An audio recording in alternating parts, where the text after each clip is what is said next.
what I wanted to say is that there's a misinterpretation అనుకోండి, misinformation అనుకోండి, false information అనుకోండి, ఏమనుకోండి.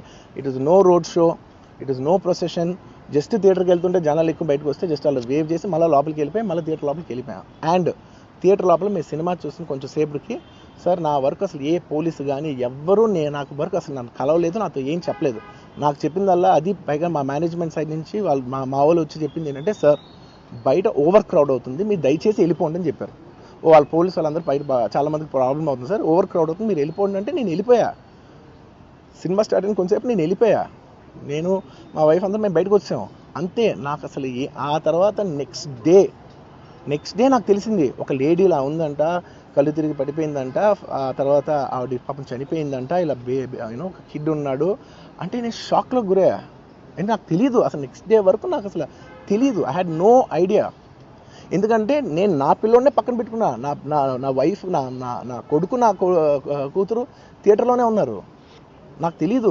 నిజంగా అలా జరుగుండుంటే, నాకు తెలుసుండి ఉంటే నేను వాళ్ళు తీసుకుని వెళ్ళిపోతాను కదా, మినిమం కదా, ఎవరైనా వాళ్ళ పిల్లలు వాళ్ళు తీసుకుని వెళ్ళిపోతారు కదా.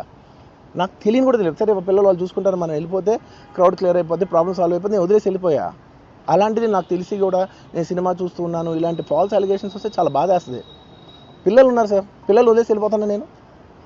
నా పిల్లలు అంటే ఎంత ఇష్టం తెలుసు, ఎవరైనా ఉంటారు కదా, తీసుకుని వెళ్ళిపోతారు కదా. అలాంటి నాకు క్లూ కూడా లేదు. నేను ఇంటికి వెళ్ళిపోయిన తర్వాత నేను వెళ్ళిపోయిన నెక్స్ట్ డే నాకు మార్నింగ్ తెలిసింది చనిపోయారంటే షాక్ అయ్యాను నేను. మీరు ఇలా అన్నారంట, మీరు అలా అన్నారంట, కాళ్ళు చేతులు ఇరిగిపోతే పర్లేదు అన్నారంట అంటే డెఫినెట్లీ చాలా బాధ వేస్తుంది. అందులో ఏంటి ఒక నేషనల్ మీడియా ముందు ఇలా మాట్లాడతాం అనేది నన్ను క్యారెక్టర్ అసాసినేట్ చేశాడు కదా దేశం ముందు. అరే నేను కష్టపడిందే ఈ 3 ఏళ్ళు తెలుగు నా ఆడియో ఫంక్షన్ చూడండి, నేనేమన్నాను, నా సినిమా చూడండి అది అన్నాను, నేనేమన్నాను, అరే మన తెలుగు పరువు తీసి ఎక్కడో నిలబెడదామని ఒక అటెంప్ట్తో చేశాను. అలాంటిది నేను అంత ప్యూర్ ఇంటెన్షన్తో చేస్తే నేను ఇలా చేశాను అలా చేశాను, నా మీద ఫాల్స్ ఎలిగేషన్ నాకు ఎంత బాధ వేస్తుంది.